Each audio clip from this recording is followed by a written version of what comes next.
Okay, we will call today's meeting to order of the Sustainability and Resiliency Committee. I'm John Strand, your chair. Thanks everybody for showing up. We'll just run around the table and introduce ourselves, and today will be a good conversational meeting after we get going, but we'll start on my left and go with the mayor. Mayor Tim Mahoney.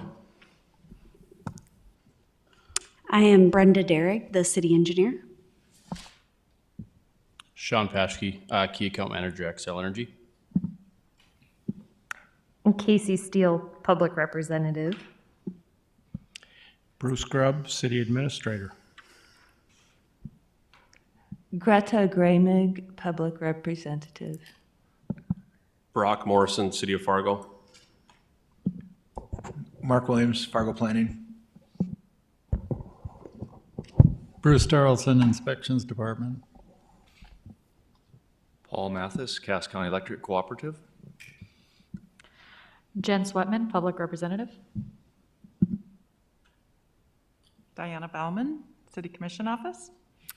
Okay, and Casey, it's nice that you can be in person, though we were really appreciative that you could call in to the last meeting. The main thing is that we're all able to be engaged as much as we can, and I see Dave Leaker from the Park District is showing up. Dave, your seat will be right over here.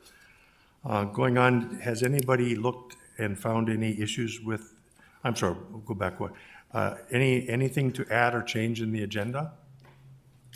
If not, we'll go forward with the agenda as presented, if that's okay. And then the next item, did anybody have any corrections or changes to the minutes from the last meeting? If not, I'll receive a motion to just accept and receive the minutes as presented. Move to approve. Move to approve, is there a second? All those in favor say aye. Aye. Opposed, nay? Okay. John, could we post this where Ms. Crutchfield says there are very smart people in the city? Just so everybody knows. Just so everybody knows. Let's put that in big, bold print. All right. Bruce Grubb, I'm going to turn it over to you for the moment. You can take us down the agenda for a little bit further. Yeah, thank you, Mr. Chairman. When our call went out for agenda topics, let's see, probably 2 weeks ago, we received several responses, but one in particular from Casey related to composting and food waste. And Casey, I don't want to speak over you here, you'll get your chance, but she's currently working on a small pilot project at her business and partnering with a community garden to take the compostable portion of their food waste. And so she suggested, since the city has been in the composting business since back to 1990,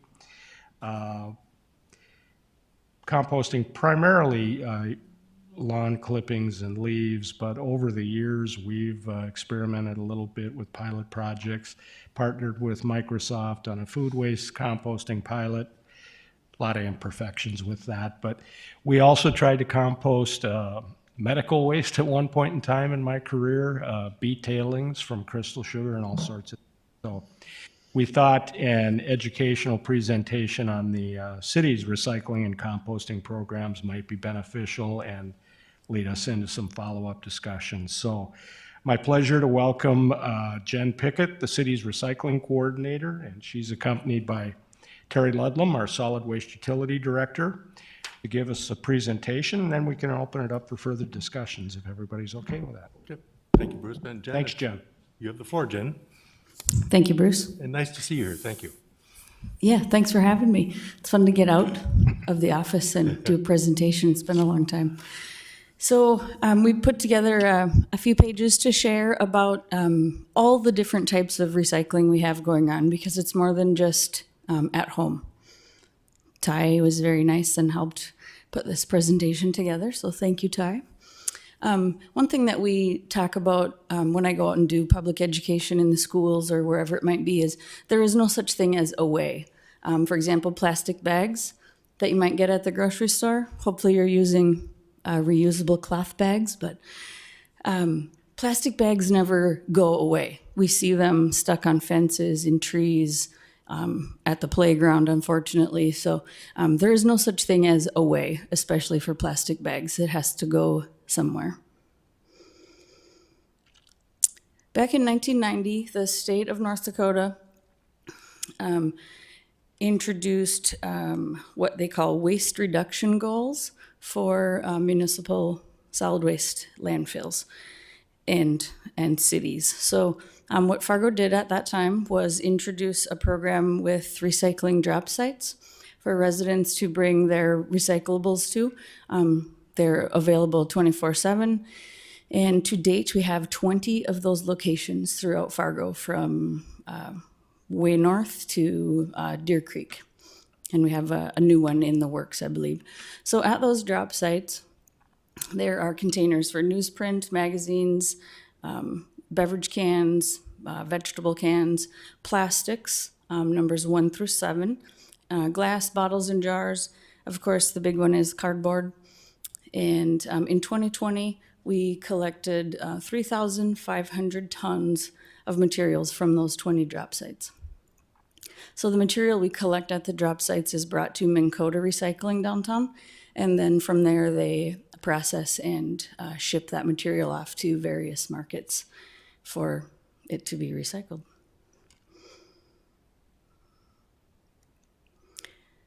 We also have curbside recycling that was introduced to the city of Fargo in around 2000. There was a voluntary pilot project, I guess, for about 18 months, and that went over fairly well. So then we moved to the program with the blue bins, if anybody remembers those, where residents were required to separate their materials within those bins. I used to drive the truck, and I picked up a lot of those blue bins, and let me tell you, wet newspaper is real heavy. So that program with the blue bins was in place until 2017, and then Terry and the rest of our team spent quite a lot of time working to implement the all-in-one recycling that we know now. It's an optional program for residents. There is a $4 per month charge, and recycling is collected every other week on your garbage day. When we introduced that program, the idea was to make it easier for residents, no more separating, a bigger bin, and everything can go all in that bin, and a few new items like junk mail, phone books, aerosol cans, in addition to the plastics and the glass and the cardboard that we are already accepting. So when we were doing the separated material in the bins, we would collect approximately 1,200 tons a year. When we introduced the all-in-one program, we saw quite an increase, up to about 4,500 tons a year. And then with that, the participation rate also went up from maybe 65% to close to 90%. And we're still in between that 85 and 90% participation rate with our all-in-one recycling program. Just a quick overview of what is accepted in that program.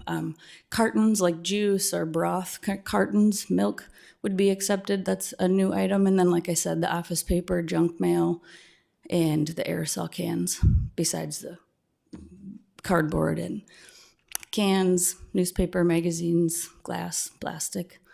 Some of the items we see in recycling that are not acceptable are styrofoam, shredded paper, and then back to the plastic bags. In the bin at home, we need that material to be loose, so it empties out into the truck. And the plastic bags and the Christmas lights and the extension cords and the shower curtains, all of that material has to get removed at some point, and that would be done by hand. So when we put things like that in recycling, we're just really making more work for somebody else down the road. It's hard on the equipment that separates this material, and the plastic bags get stuck on everything. So at the curb, we ask that the material be loose in that bin.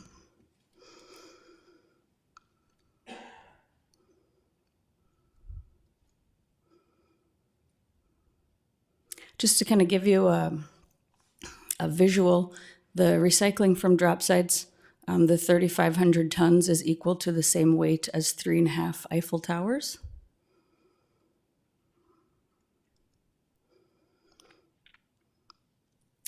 And with the curbside recycling at home, we're the same weight as 4.5 Eiffel Towers. So just to kind of put that into perspective a little bit more. This picture is our truck that has collected recycling curbside, bringing it to Minn Kota. So they back into the building, open up that tailgate, and then it gets dumped on the floor. From here, Minn Kota bales that material, pulls out anything big like swimming pools or Rubbermaid totes or sinks or garden hoses, things like that that they know will cause a problem. It gets baled and then it's shipped down to Minneapolis, where it's brought to a facility, and then it's all separated, some by hand and some by robots. Another recycling facility that we have, you might not think of it as recycling, but we do, is our household hazardous waste facility out by the landfill right next to our compost site. There's lots of different products and things that residents can bring out to the hazardous waste. And then from there, we determine if those items are still are good. And we have a reuse room out in the front. So if John brings out 2 gallons of paint and some Windex because he's done with it, we will check out that paint if it's still good, throw it in that reuse room, and then residents are welcome to come out and take items from there at no charge. We just ask that they do a little tally sheet so we know how many pounds of different items are going out. So last year, 66,000 pounds of items went through that reuse room that residents were able to take for free. That facility was implemented in 1999, and it is open to residents, Fargo, West Fargo, and rural Cass County, to bring in items like used computers, electronics, TVs, light bulbs, paint, stain, any other kind of household chemicals you might have at home. Businesses also use the facility for different items that they might have. Residents are welcome to come in at no charge. Businesses are handled a little bit differently, and there is a fee for that. In 2020, even with the closures and things, we still had over 13,000 residents come to the facility to drop materials off.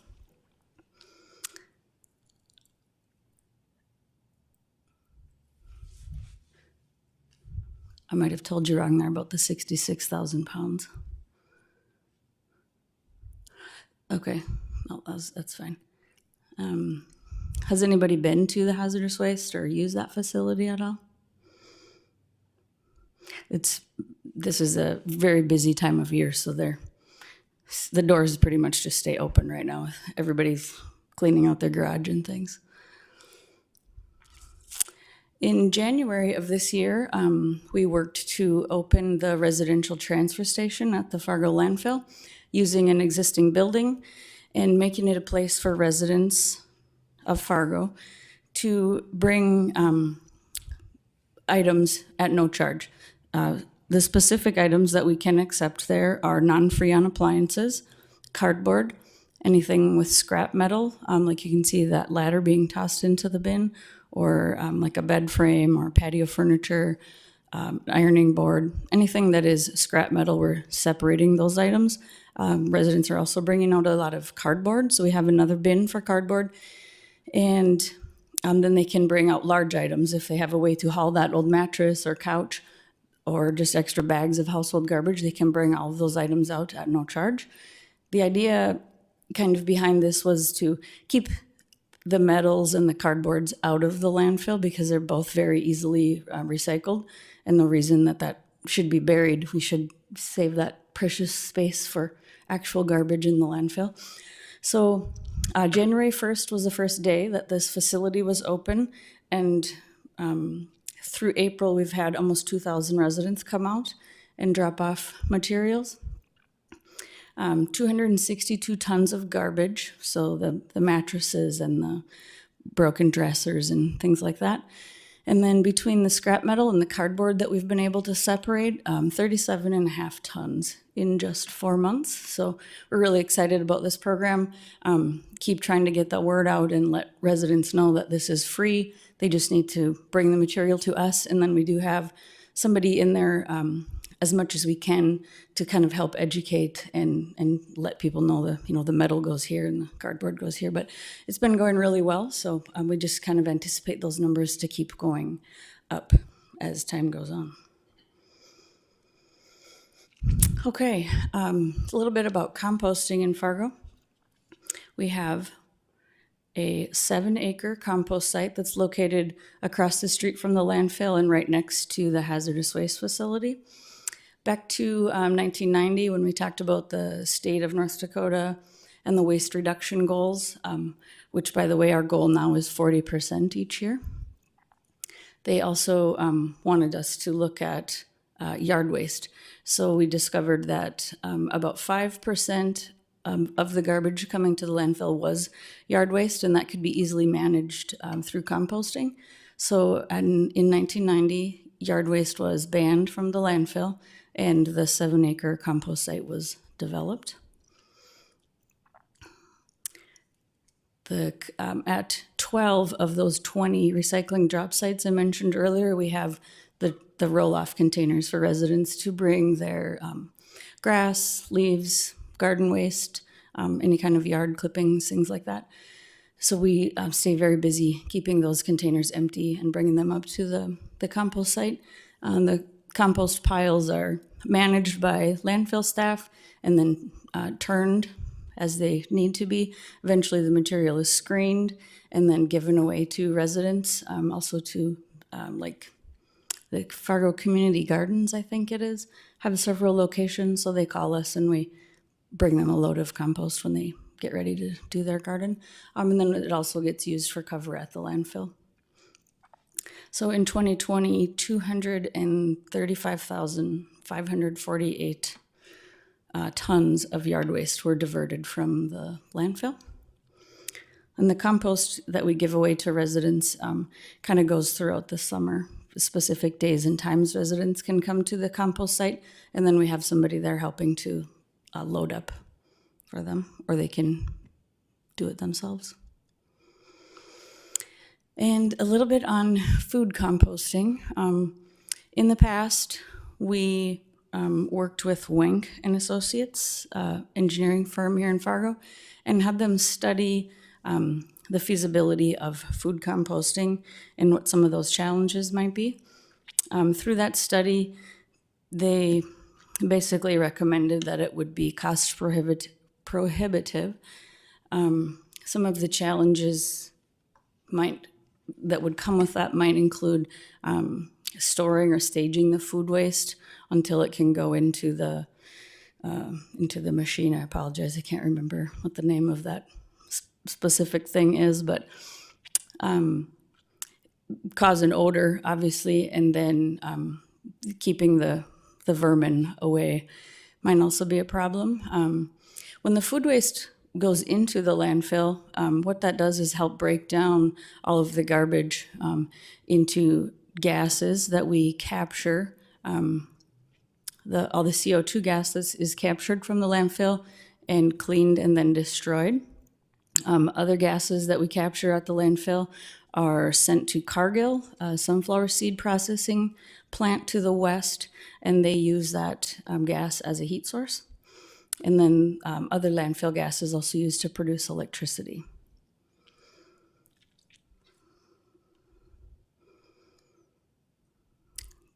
Anybody have questions or comments? I'll remind everybody that you can speak loosely and freely. Don't worry about getting the chair's attention, and let's just have conversations and engage and get your thoughts out and your questions put forward.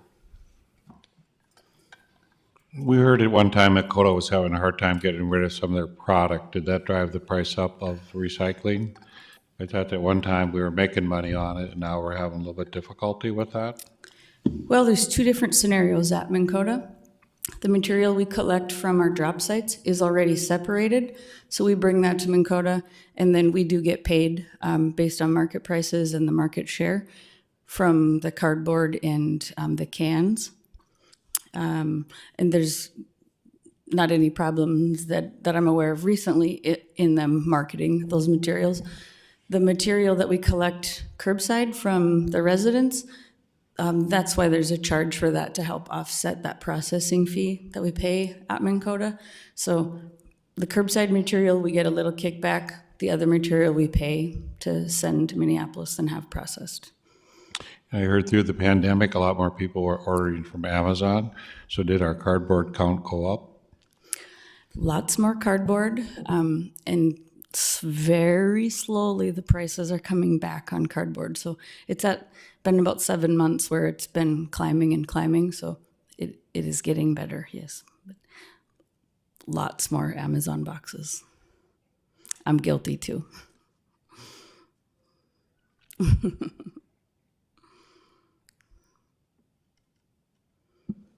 Is there a lifespan on the landfill with the footage of it right now and where it's located with Fargo and West Fargo all growing?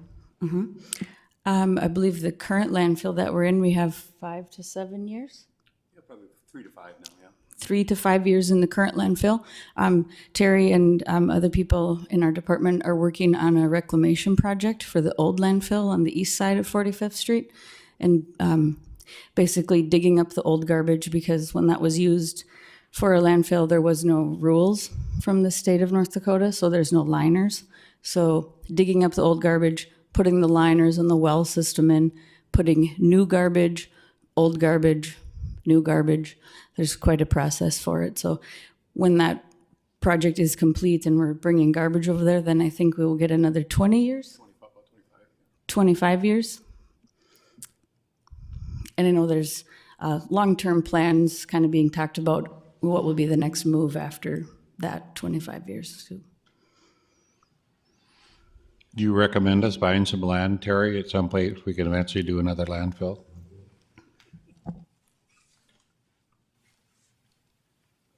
And first of all, on just behalf of the Solid Waste Division, I'd like to thank this committee for the opportunity to come and present, and I think Jen did a nice job. We've done some studying. We did a feasibility and finance study back in about 2005, 2007, looking at our options for future landfilling. Do we buy land within the city ET zone or outside of that ET zone? Do we reclaim this landfill? And so when we started looking at that and brought it to the commission, then we decided to reclaim this landfill, and that would get us, at that time, 30 and 35 years out a little bit. The last freestanding landfill, MSW landfill, that was sited in North Dakota was about 12 years ago in Grand Forks. And it's just that public perception. It makes it very difficult to site a landfill right now. You saw a lot of them get sited out in western North Dakota for oil field waste. And because there's such huge money involved, the landowners were loving that. But from an MSW landfill side, it's just not very receptive. And I think unless the state gets more involved with regionalization of landfills, I don't see that happening to us. And so that's why we're kind of studying a little bit more, I guess you could call it on the mechanical side, incinerators, where you could probably then offset the cost of tipping fee waste by utilizing renewable energy markets, steam and electricity, those sort of things being produced by your waste. But I think that's probably more so where we'd go as opposed to looking at buying more land.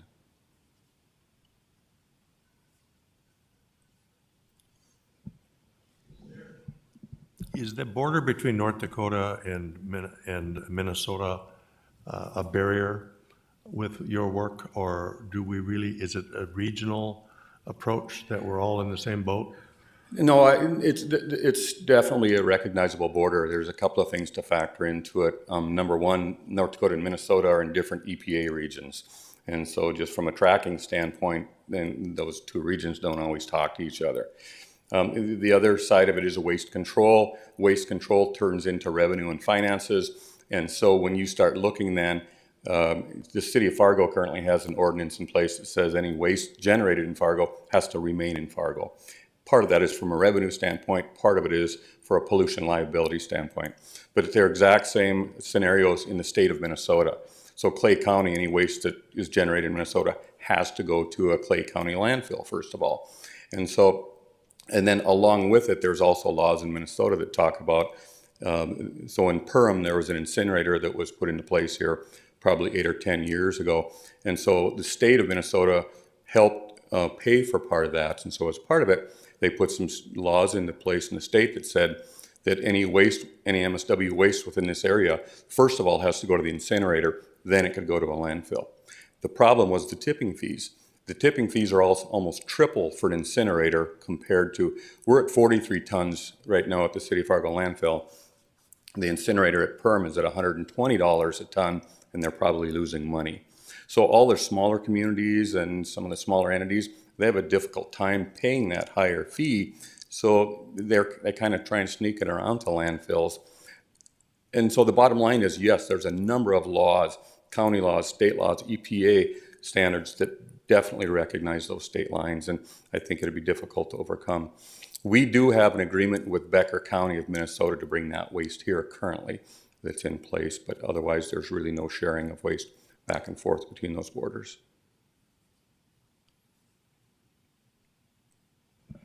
I have a question about plastic. From what I understand, there's only a market for number one and number two plastics. And I could be wrong, but assuming that's true, why do we collect materials that there's really no market for? And where do they go? Where do they end up? All the materials that we collect go to Minn-Kota Recycling downtown. So they do the processing and the marketing of those materials. Markets change very often. There's always a higher demand for number ones and twos, sometimes fives. There's just not as much demand for the threes, fours, sixes, and sevens. But like any type of market, that changes very frequently. So if they don't have a market for number threes and fours, they hold that material until they do, and then they will ship it off to wherever they have a contract with.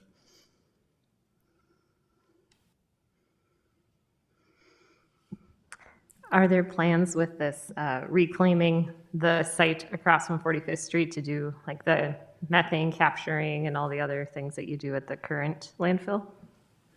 Yeah, would continue that program.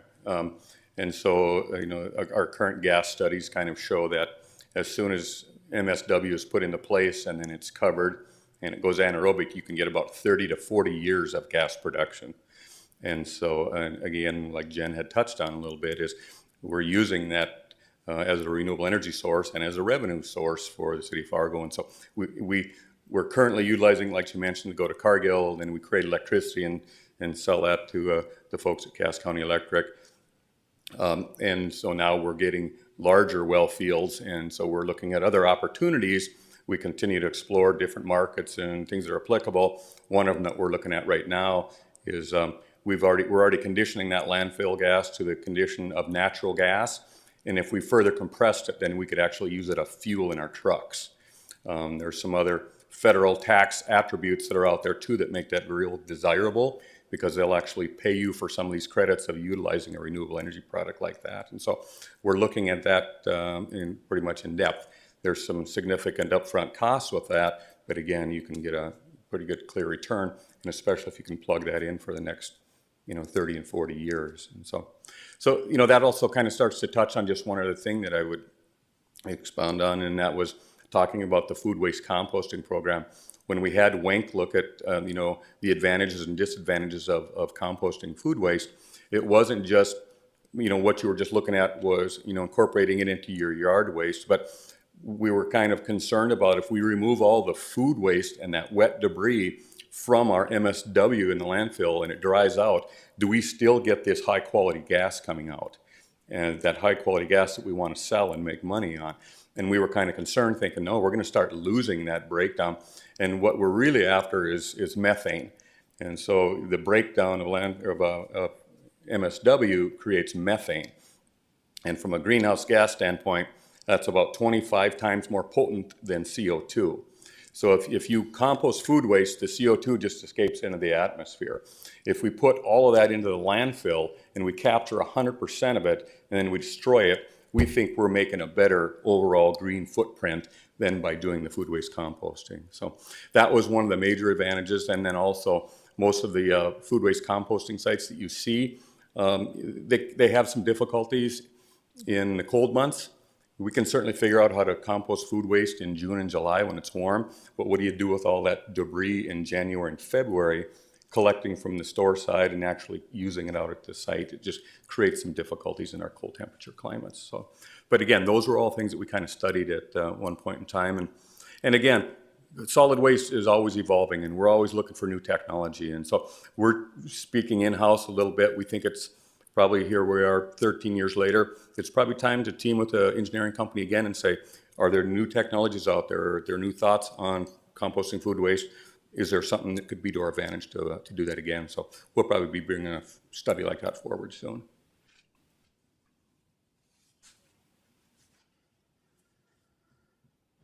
Is recycling in the city available to people who live in apartment complexes and other large housing units? It is.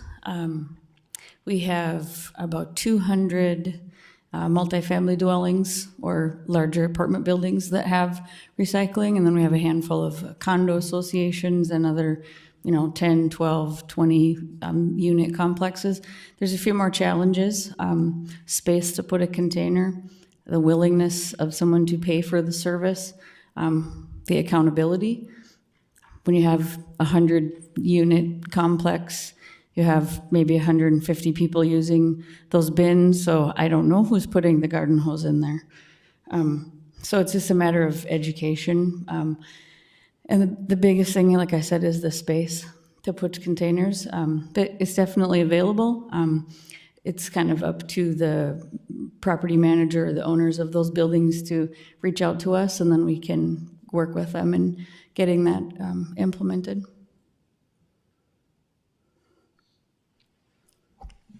So is that something that the city picks up then?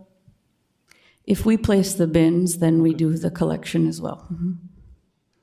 I keep thinking about that only because I hear our rental rates in the city, being upwards of 55, 60%. So the majority of people living in our city live in those buildings. So maybe the majority aren't recycling because of that. I heard some of the obstacles. One might be the parking lots and the owners wanting to give up parking spots, like she said, for those containers. And so maybe if we could work that in with our parking requirements, at least there's something for that obstacle. And then the payment of that, if the city's doing it, is that a charge? It would be billed on the utility bill where the garbage gets charged. The committee is missing one thing here, because when Jen does this, she does an education session with children. I do. We didn't get our pizza and we didn't get our different gadgets you give out that time. We didn't get to do anything last year. Yeah, and so it's really a remarkable program, because what she does is she gets the kids thinking about recycling, which they take home and then begin to recycle more. It's a fantastic program. I've seen you with the kids. They get into that, and usually we have one child that does a drawing of the earth or does a drawing or a poster we put up in the city, and the kids are really enthusiastic about it. But I think that Terry, your team, and Jen do a great job of reaching out to the schools and getting them involved. And we once talked about how much involvement would we get in the city, what number would we be happy with, and I'm pleased that you said it's 90% participation in the city. And we didn't know when we converted to the recycle bins at home what that acceptance would be. And Commissioner Strand, you were there as well. Let's make it affordable. Let's make sure the costs aren't too up so people won't afford to do this or switch to this. So we've had a great response in our community, and I'm amazed. And the other thing I'd invite any of the committee members to do is sometimes stop out there and see Terry and let him walk you down to the base of the landfill. Because Ty did a movie one day with me in it. It was 20 below zero, and I got to be the lucky guy to walk down to the base of this thing. And that thing is huge. Our landfill is absolutely a really big size as far as what you've redug out and repurposed. Just to see that sometimes, and then the volume of trucks that come in there every day, it's quite an operation. So I congratulate you both. You did a great job. Thank you. Thank you. Thank you, Mayor.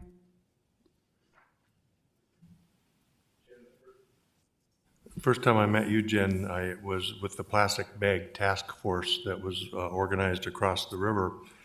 And, we've had some efforts locally to educate people about reusing and recycling and repurposing plastic bags.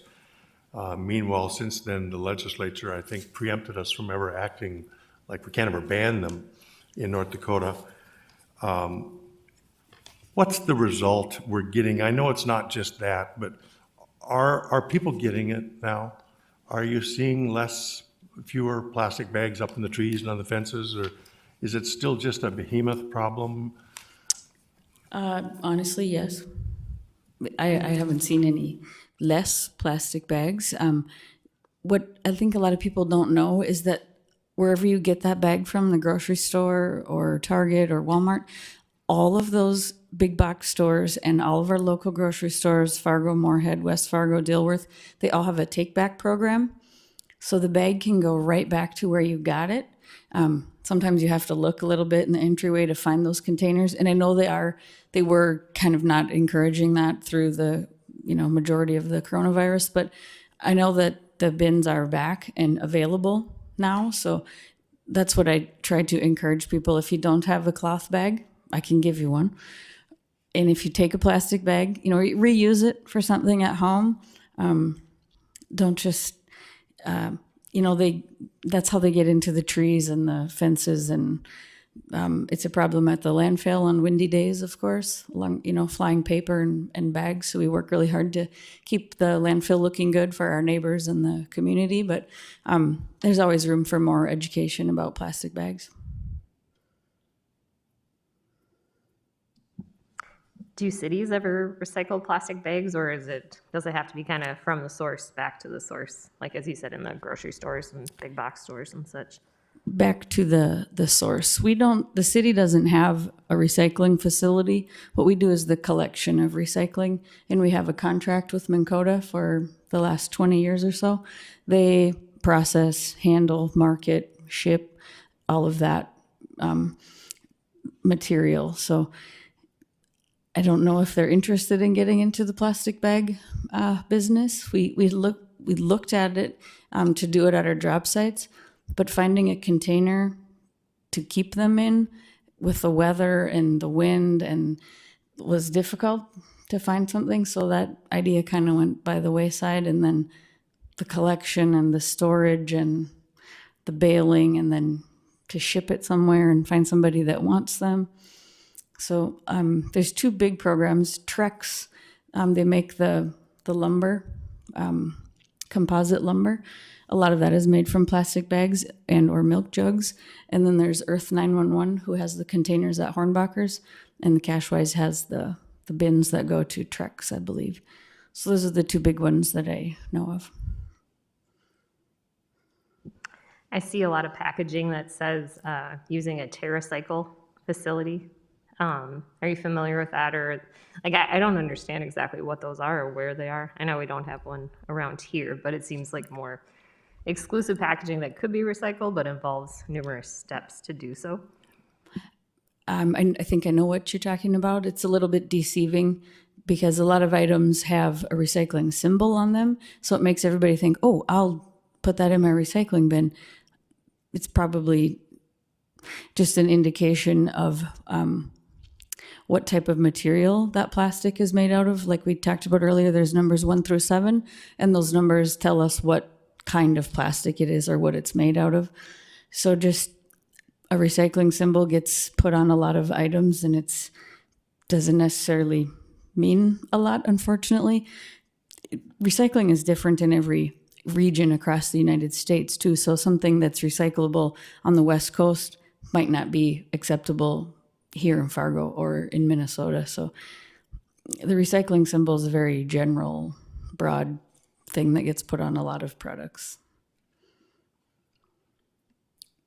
We're all intrigued with what the future will look like.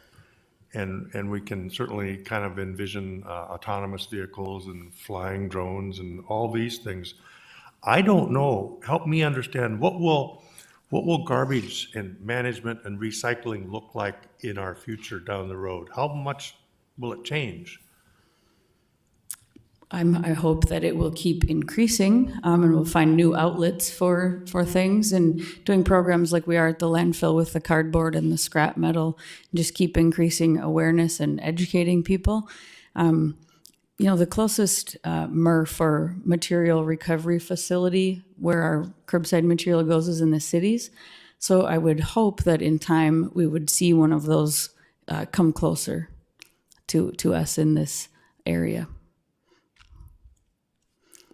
That would make it a lot easier for small towns to recycle. They wouldn't have to try to find a way to ship 3 bales down to Minneapolis, which, wouldn't be worth it right now.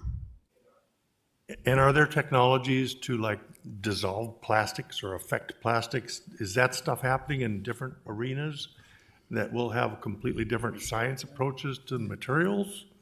There actually are some, yeah.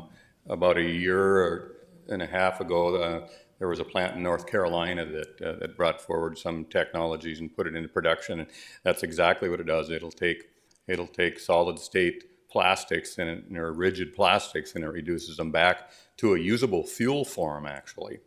That's the only plant right now in the nation, but I think that there's a group at NDSU now that is working with Mike Williams, and maybe they've even spoke with this committee a little bit, but they want to kind of bring that technology around. The difficulty with marketing and shipping recyclables is, for instance, glass. You've got to ship it and refabricate it back to an area that they want to reuse it. Otherwise, you just continue to haul dead weight, and that's why you're losing so much. And so that's exactly why some of these markets need to kind of show up in areas where you're going to be able to utilize the plastics and stuff. We're kind of quietly apprehensive that now with Amazon in the area, we'd kind of be hoping that we'd see a break a little bit in the cardboard world. Get some groups in here that could actually take recycled cardboard and reprocess it back into a, maybe not 100% raw cardboard, but into a reusable product. So, but again, those kind of markets need to get out into the area where recyclables are being collected. Western North Dakota, for instance, they constantly call us and say, what can we do with our glass, our plastic and everything? Because they're having to ship it down in the same Shakopee area that we do. And so that just doubles the cost of all of that. And so if you got to pass that cost on to your customers, that's why so many people just don't have a desire to recycle at all, because cost just drives it up. So City of Fargo is fortunate. We're kind of right on that financial fringe where we can get our money back, but we're not usually going to make any money on recycling. Jen, if plastic bags are all over, why aren't we pushing with the children paper bags? If paper bags work better, why wouldn't you in the grocery store take all your groceries in paper bags? It's definitely an option that we, talk about with the kids. Paper bags wear out a little bit faster than a cloth bag, so I usually take the cloth bag approach, or if you take the plastic bag, let's reuse it for something. I always take paper bags if I forget mine in the car, but it's an option. I think grocery stores don't really want us to take paper bags. You have to ask or look for one. I have had to anyway. But I know that they're there, just like the recycling bin for the plastic bags. And just for you who don't know, Minnesota, North Dakota are a little different, and sometimes it appears the mayor has a lot of power, but actually Commissioner Strand has a lot of power, because he was looking at one time of banning plastic bags in the city of Fargo, and just the threat of him looking at that, the legislative body passed a law that said he can't do that. So it's an amazing topic because people get concerned about what we're going to happen. But you remember that, John? I remember as well that the person who advanced the legislation owns the landfill in Minot, which is kind of interesting. I just wish we had more flexibility at the local level to make local decisions that are for the best of our local people. And to have something like that where you're preempted, you can't even talk about it anymore, conceivably, or it's just really unfortunate that that's the leadership we're working in the state's context. But we're not the only state that has that.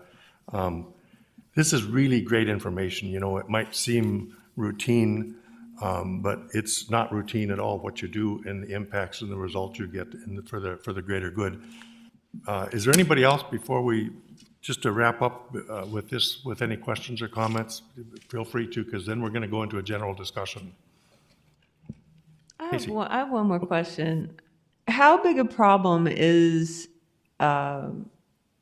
unwanted items in the recycling, or disallowed items? Are people doing pretty well, or is it a problem? That's a double-sorted edge there. across the country, the statistics for contamination is about 30%, and we're well below that, between 9 and 11. So compared to the rest of the country, we're doing great. But like I said earlier, there's always room for education and letting people know that your laundry sink does not go in the plastic bin.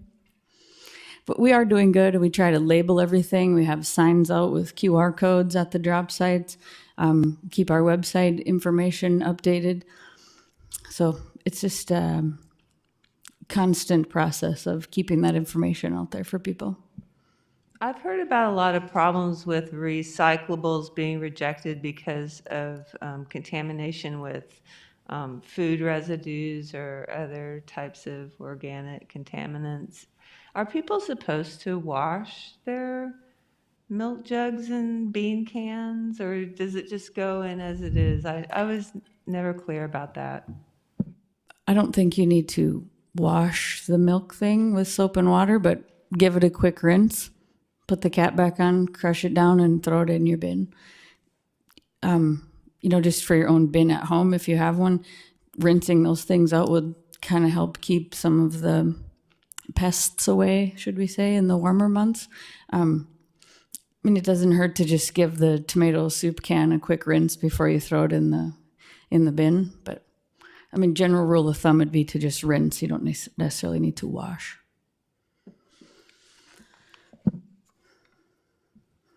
I just want to say thanks for the information on food composting.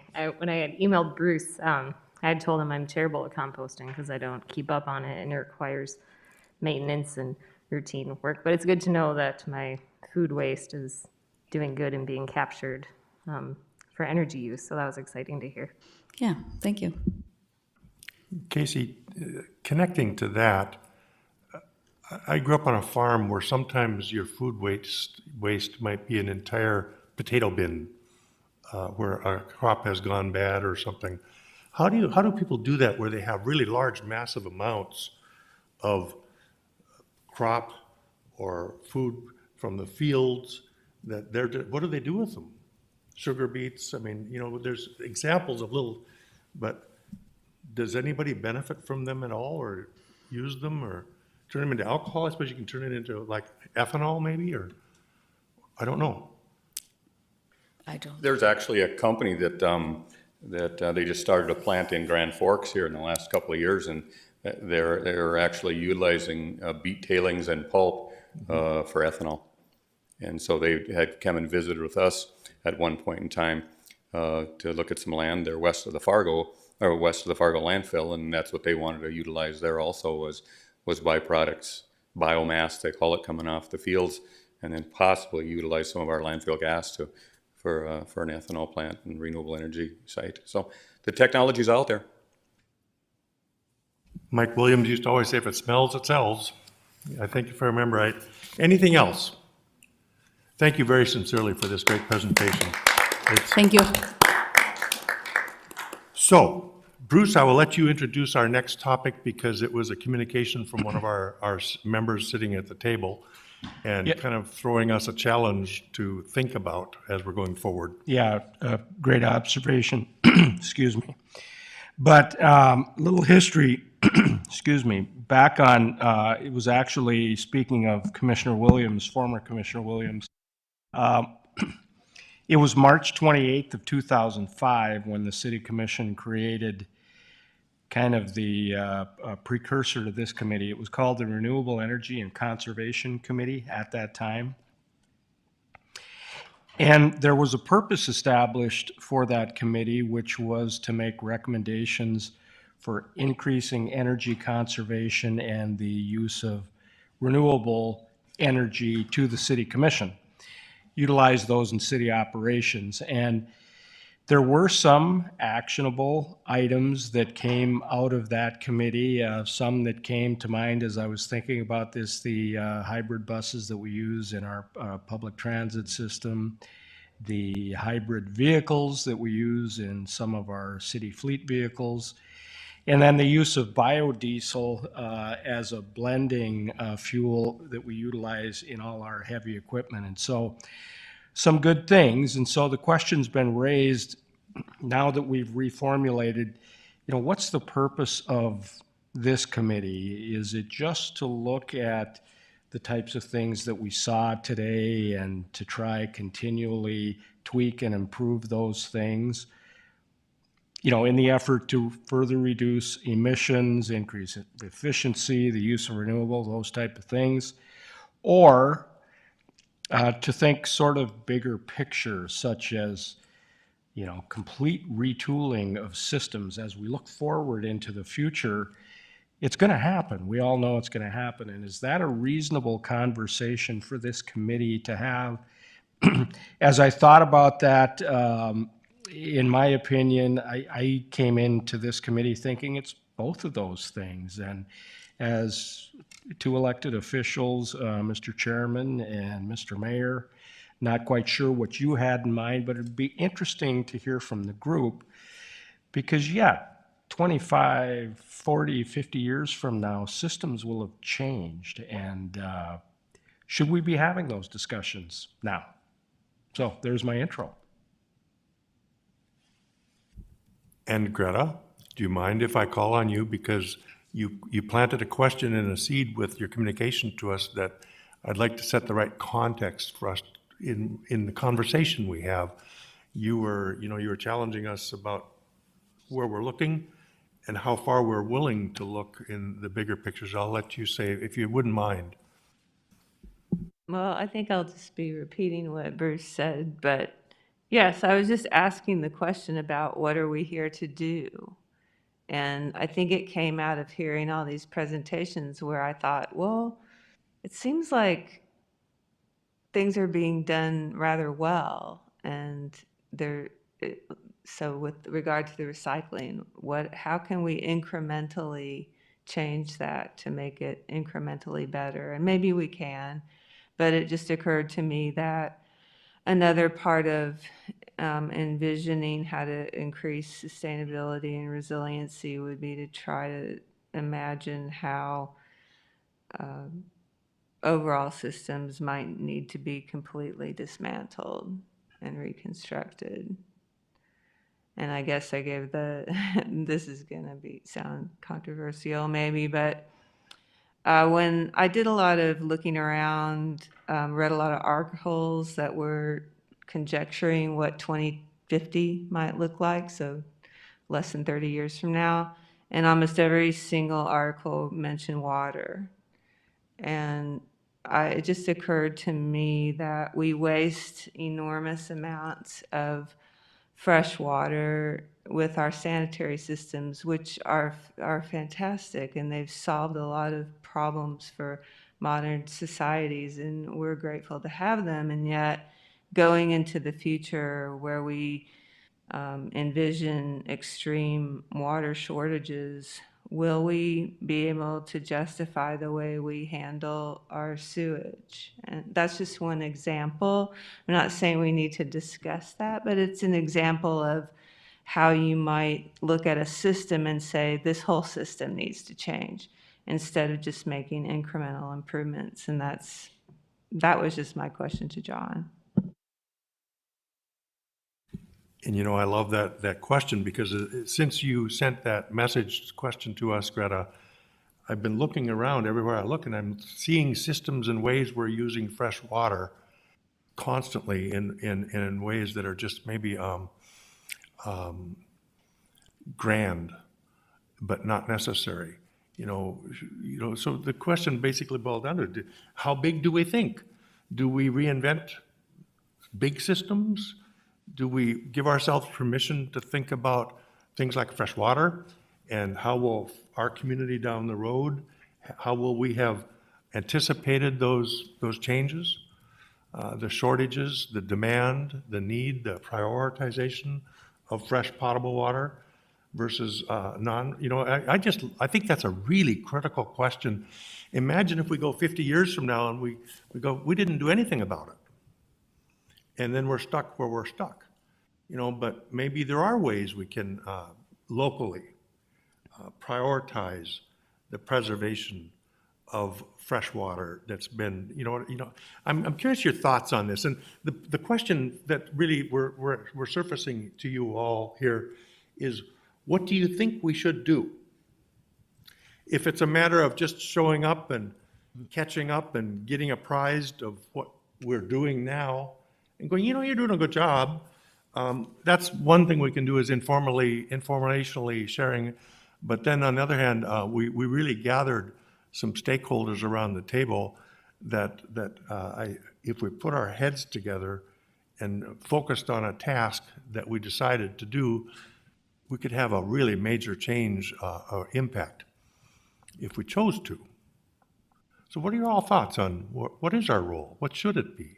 Could I add one more Absolutely. thing to my question? Another facet was, and it probably comes from my being a public representative, but and it also comes from my work at the university, where I've spent lots of time sitting on committees, and we'll hash through a problem, but then we get to the end of it and we don't have any power to change anything. And so it's kind of a waste of time. We're just spinning our wheels. And so I was interested in understanding what is actionable proceeding from the discussions in this committee. What kind of power do we have to implement change? And that's something that I just don't understand, probably from being an outsider to city machinations. And it's a great question, because we don't want to waste people's times and spin wheels and not go anywhere. That's a legitimate question. Bruce? Thank you, Mr. Chairman. I was thinking about that question as well, and although this committee really doesn't have any real power, one of the reasons we've got 2 of our 5 elected officials here is we recommend to the city commission, and they only need to find one more vote, and we have action. So Greta's question about water supply really got me smiling a little bit, because spending 20 years as enterprise director, water's interesting. We pull on average 14 million gallons per day out of the Red and Cheyenne rivers, some combination of that. And not all of it gets consumed. As a matter of fact, when you flush your toilet, it goes in the sanitary sewer and goes up to the wastewater treatment plant. It gets cleaned up, and we put back, believe it or not quite 14 million gallons a day, but we pull it out of the river on the south end and put it back in the river on the north end. Problem is, what if those sources go dry? And when we were working on the Red River Valley Water Supply Project, this concept of toilet to tap came up. It's something that 20 years ago people just couldn't even think of, recycling from your wastewater treatment plant all the way back to the water treatment plant and using the water again. It's possible. Interesting question. You could use that water as fresh water and just put it back. You absolutely could. And you lose some each time you do that, and at some point you hit extinction, but you take the pressure off a fresh water source in a really big way. So, interesting question. Would another factor in that be our growing population, though, where we're starting to pull more, but we're not able to, will we always be able to returning the same amount back to the water source, but then pulling more as our population grows? Well, the amount of water that gets utilized in Fargo, North Dakota today is a surprisingly small amount. Most of it is showers, toilets. It gets returned to the wastewater collection system. We clean that up to Clean Water Act standards, not Drinking Water Act standards. That's what the water treatment plant does. But it's close to river water quality, actually better. So the point is that you couldn't completely replace, but you could go a long way under drought and restricted conditions to surviving on that. Having an architecture background, it always upset me that we use clean water to flush toilets. So there's also a conversation of incentivizing gray water usage in buildings or homes as well. When you talked about speaking of a plastic bag ban and then it being shut down, the idea of more of educating and incentivizing the public as a whole and all of us to work together collectively. To me, I think that could be very impactful. And I'm sure there's tons of programs and things I'm not familiar with because I learn something every time I'm here, but those are just a couple things. Bruce, do we know what happened in the dirty 30s? You know, my parents lived through it, but when there was a disappearance of water, not for all, I mean, the region dried up. We turned into the Dust Bowl. You know, if that scenario hit us now, are we even close to being prepared to providing water and protecting water and using it for the highest priorities first?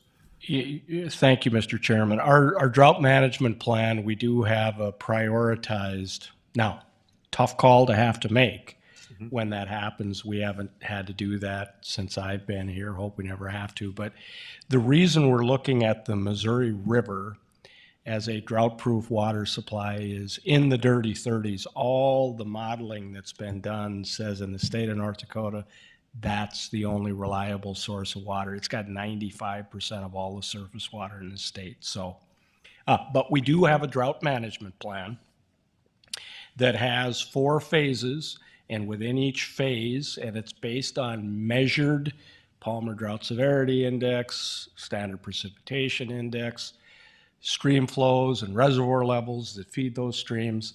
And as the metrics say you need to go to a more severe phase, we do that. And within each of those phases are ratcheting up restrictions down to the city commission would have to make the call based on my recommendation, what's an essential use versus a non-essential use. And that's where it gets really tough. But we're ready to go there if we have to. I think this is such a really critical question, Greta. You know, water. I remember people walking dikes in northern North Dakota carrying shotguns fighting over water. You know, water rights, water access, water protection. You know, water, people can go to war over water. You know, and it's so easy to take it for granted. The amount we don't think about it so much anymore. We can go water our yard with it tomorrow. And who in the world can do that? Where they have fresh water and they have the ability to use it for something not so critical as consumption. It's such a, you know, so it occurs to me, what if we did down the road 50 years from now look back and go, you know, we changed that in Fargo, these bigger systems like you're suggesting. We made a difference. We decided that we would triage the use of water proactively so that it's always going to the highest priorities, and the water you're using for those non-essential is other water. I don't know. But I think that question, I think be really an interesting legacy to leave to look at those bigger system issue questions and whether or not we think locally we can have an impact. Mr. Chairman, and I'm sorry, Greta, I loved your word system, so I stole it in my opening comments. But anyway, we had a presentation on public transit.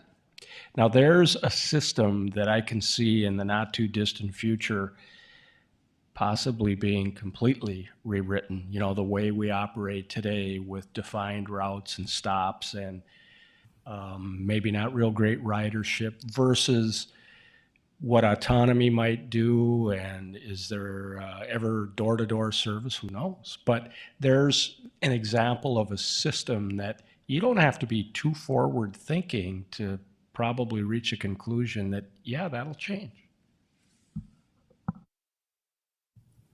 And necessity is the mother of invention. Sometimes circumstances force change. So if we can anticipate the change, you're right, water is, it's at every culture. That's just one example. So's air. You know, so's food. So's energy. You know, as far as sustainability or surviving in life. But Greta, I just love that question. And I think it's a good question for all of us. We don't have to have all the answers today. But in our self-defining approach to whatever we do as this group goes, you know, if we can give ourselves permission to take a risk, take a gamble, think out of the box, explore ideas, and and try without like worrying about I don't know if there's a downside to that. Curious everybody's thoughts about what we should do as our committee. What would you like us to do?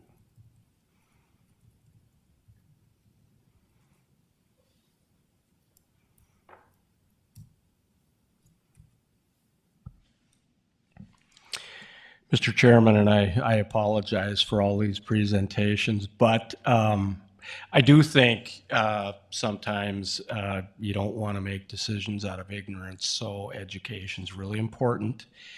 And before we leave, I was contacted by Paul with Cass County Electric last week and said, hey, I'd love to have the opportunity to show you what we're doing.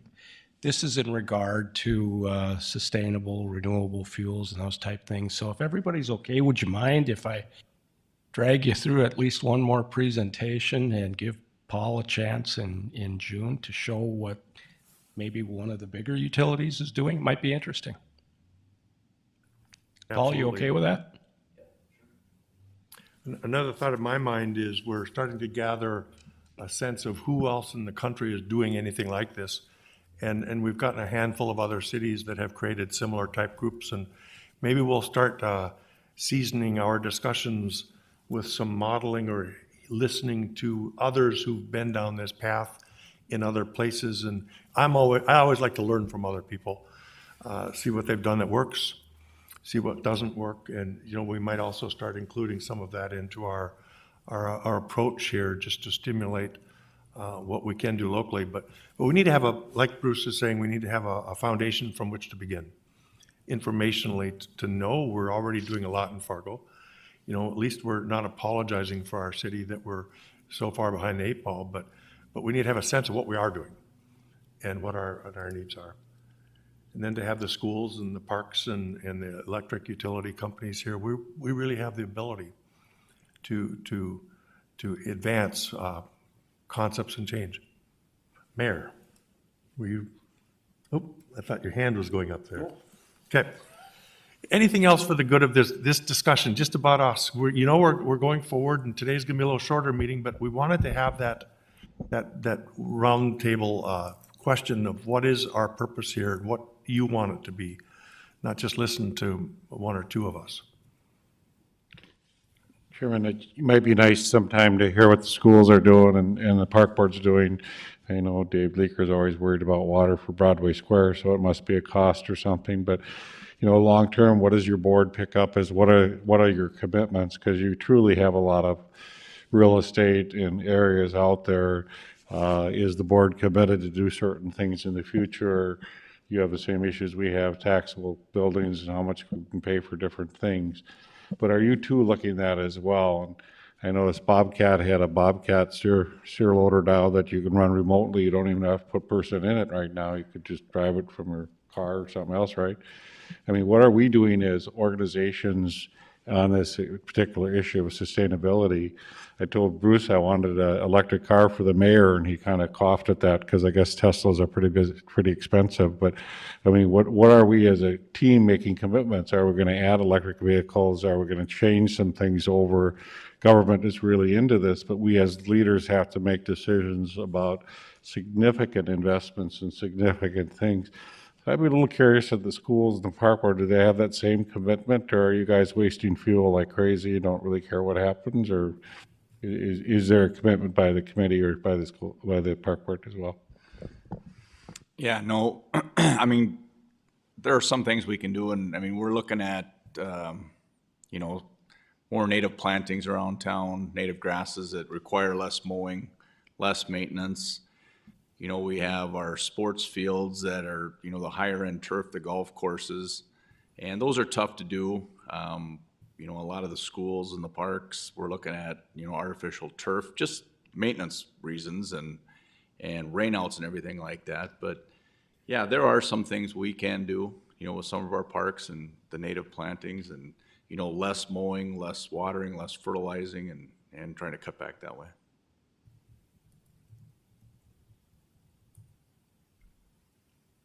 Brock, do you have anything to throw in? No, not specifically. I just think, coming from the facility side of things, I think there's opportunities there depending on the buildings that each department is in, or that each group is in, that there's, City Hall as an example is a top of the line, best technology, and there's a lot of energy savings in place as far as scheduling air handlers, cooling, heating, lights, things like that. Those are just, I don't want to say standard, but they're real utilized options right now with new buildings, new construction. But there are older buildings that need attention like that. Similar like what we just did as far as energy savings with the libraries installing LED lights. I mean, so those things are out there. It's just a matter of what do we want to do and where. I think there's plenty of opportunities, and I'm looking at it from the facilities standpoint and efficiencies there. Programs that we can do, like what we've done with Excel on a few instances, is the load share, or the what's the term, Sean? I can't cost or load shed. Peak control. Peak control. Okay, yeah. So we've entered into a couple agreements with Excel as far as we can operate during their peak control times. We can operate certain buildings with the generator if we need to.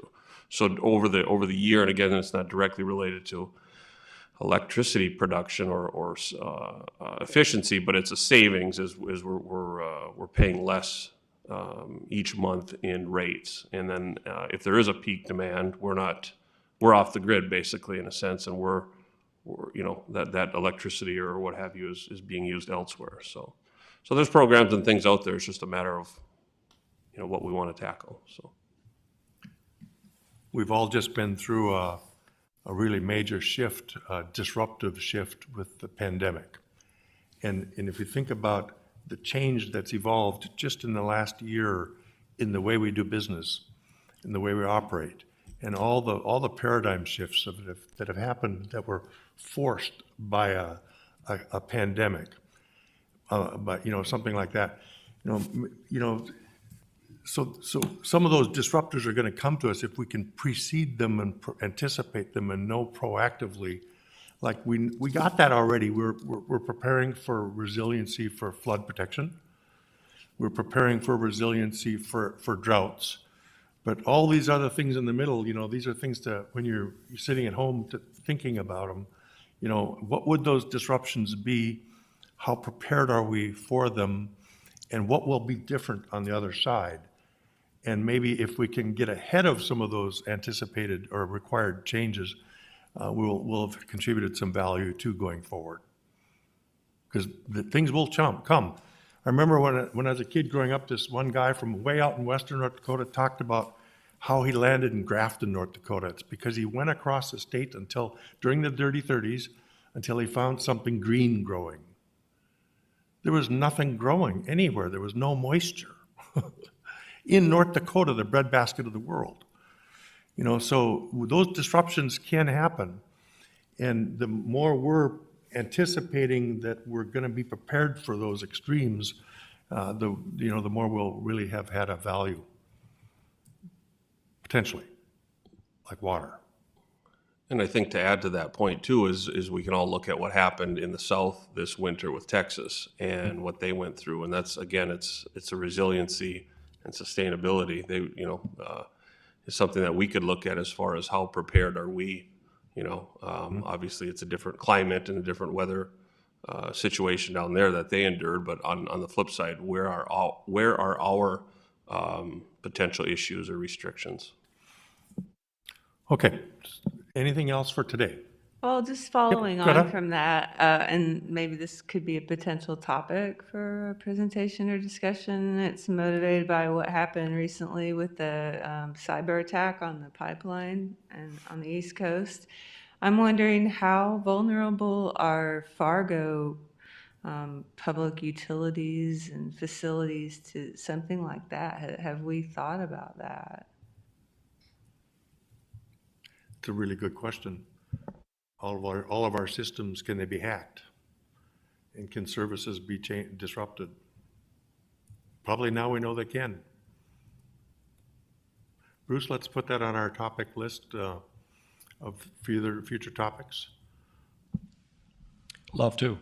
And I think maybe, Paul, I don't want to put words in your mouth, but I think most of the power utilities have kind of had some awareness shot their way over this Texas experiment. So maybe you can touch on that next month. That'd be really interesting to hear. I sure can. I have some of that in the PowerPoint already, so I can talk a little bit about what happened in MISO SPP in Texas. You know, the government got hacked a little while ago, and it was amazing when we talked to the governor and have how many people are working in the department in Bismarck to protect us. And it was billions, or I don't know how many people are trying to hack in our system, but it's a huge number, just a huge number.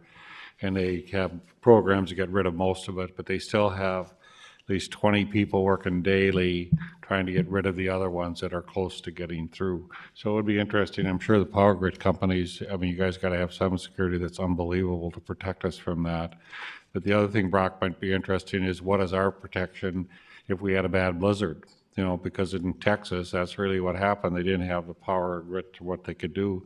So it would be nice to know our resiliency. I know we have a generator here. We have generators in a lot of our pump stations, but what would our preparedness be if we got browned out or blacked out, and how quickly could we come back?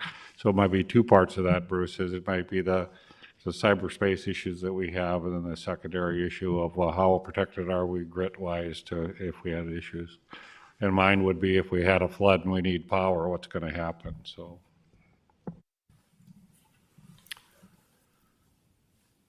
Okay, anybody else for today? Throw ideas at us for future topics. We're gathering them all the time. We'll look at what we can, in a timing sense, bring forward, and we'll keep sharing. But we also want to, at some point, decide that if there's room for us to decide to act, that we give ourselves permission to do that. Like, for example, we talked plastic bags. We have these kids in town right now that reached out a week or two ago and wanted to know, can we come up with some money so they can have an art contest and design a reusable bag that promotes the art and the messaging of the community, and they can send a bunch of these out to the community. Well, you know, those little things add up. It might be that that's what we do for a while, is some projects that are just demonstrations of what our intentions are. We don't have to resolve the world's biggest questions right now, but we can do little things too that make a difference in our schools, in our communities, in our neighborhoods, with our kids and our families and our people we know. So just give yourself permission, and we'll leave it at that for today. But it's really, we're all sitting around, our wheels are turning, trying to decide what our role is, and then eventually we'll land somewhere and start showing some actions, as Greta says, some actionable items, and we'll test ourselves. And meanwhile, we'll learn a lot about what we're doing in a community. Anybody else? Bruce, thank you for organizing this, and thanks everybody for showing up. It's great to have your engagement, and we'll be back in a month, okay? On that, we stand adjourned.